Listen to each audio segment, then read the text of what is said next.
If you're planning on petitioning for children to come to the US or who are already in the US and you want them to become permanent residents, there are a few things that you absolutely need to know.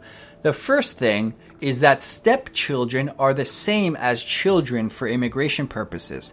The Immigration and Nationality Act defines child as including stepchildren. How do you create a stepchild-parent relationship? Easy. You would just need to marry the biological parent of that child before the child reaches the age of 18, and now that child has a US citizen parent. Here's an example. Let's say you're a US citizen and you marry your spouse who's an undocumented person in the US, and that spouse has 2 children who are in the country of Guatemala. Those children, if they're under the age of 18 on the date you married the parent, now have US citizen step-parent, which is a US citizen parent. And it creates a situation where you can now, as a US citizen parent, petition to bring your stepchildren over to the US. And when they come here, they'll be permanent residents, even though the actual biological mother of those children is out of status still. So it can create a weird situation.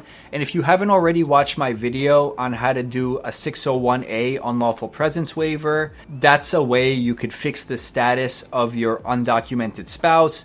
Or if you meet the requirements, you should check out my videos on Biden's parole in place program for spouses of US citizens. Another mistake I see a lot of people make is filing an I-130 family petition for children who were born abroad.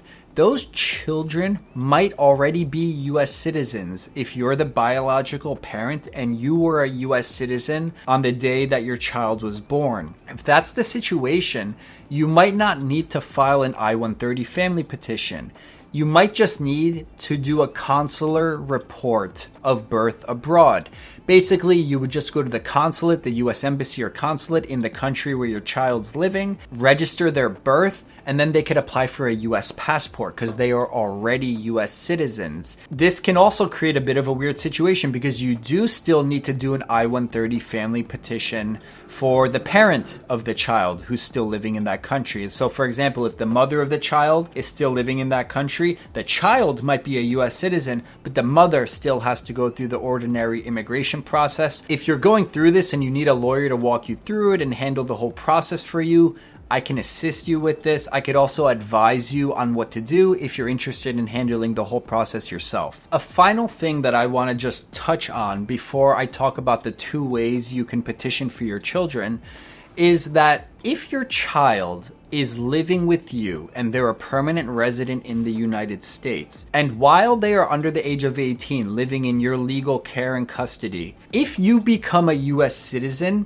your child can automatically become a US citizen. And if that's the case, they might qualify to just apply for a US passport without needing to go through the naturalization process or getting any official documentation to prove that they're a US citizen. Before you actually apply for their US passport, it's really important to speak with me or an immigration attorney, because if you falsely claim to be a US citizen by applying for a US passport before they are actually a US citizen, you might be making a huge mistake. A false claim to US citizenship is an easy way to create permanent immigration issues. You can even end up getting deported, and unless you timely recant your false statement, which means you timely, very quickly try to correct the mistake that you made, there might not ever be a way that me or any other immigration lawyer can fix this issue for you. It's a very unforgiving mistake to make. It's important to talk to a lawyer before you ever apply for your child's US passport. There are 2 ways that you can petition for your children, and it all depends on whether they are outside of the United States or whether they're inside the United States and they entered legally. If they entered the United States without authorization, it's a bit of a different process. I'm not going to cover it in this video. It is doable, but you should consult with me if that's the situation you're dealing with. If they are outside of the United States and they've never been to the US illegally, or they've entered with a tourist visa and gone back, then one thing that you can do is you can just file a family petition for them. Form I-130, you can find it on the USCIS website. If you don't feel like learning how to do it yourself, you could hire me to do it for you. Just book a consultation through my website and I'll handle the whole process for you. After the I-130 family petition gets approved, the case will get transferred to the National Visa Center, where we need to pay some fees, upload some documents, fill out a visa application. It's called the DS-260 immigrant visa application. And after that stage, it'll eventually get sent to the consulate in their home country, where they'll get scheduled for an interview. After they go through everything, if everything gets approved, they'll get a visa in their passport and they have 6 months to use it to enter the US. They'll become a permanent resident on the day they enter the United States.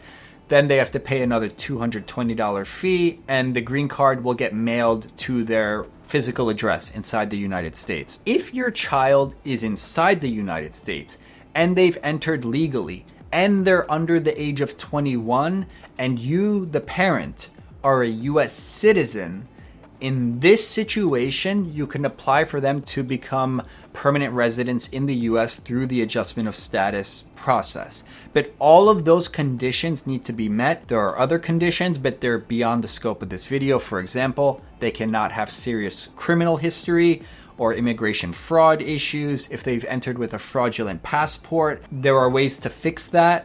They might still be able to adjust status in the US, but it's beyond the scope of this video. So reach out to me if you want to talk about any of these more personal issues.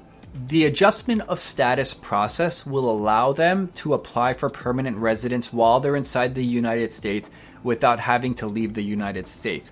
One of the most important requirements if your child entered legally but is now out of status is that you, the parent, must be a US citizen. If you're a permanent resident, the adjustment of status application will eventually get denied because they have not maintained lawful status, and that's a different type of category. A permanent resident petitioning for a child is known as a preference category, which has additional requirements. A US citizen petitioning for an unmarried child who's under the age of 21 is an immediate relative category. And in that situation, if they're currently out of status, that'll be forgiven, as will any unauthorized employment. Alright guys, that brings us to the end of today's video. I made another video on this a year ago. A lot of people commented on it, so I just wanted to make an updated video where I explained the situations a little more clearly. If you have any questions, post them in the comments below. Within a week of the video posting, I'll reply to all the comments. After that, you need to find my most recent video to post your comments. If you're new to my channel, subscribe. I'll post a video on a family-based immigration topic each week. And if you need immigration assistance, reach out to me. I would be happy to consult with you to assist you and your family.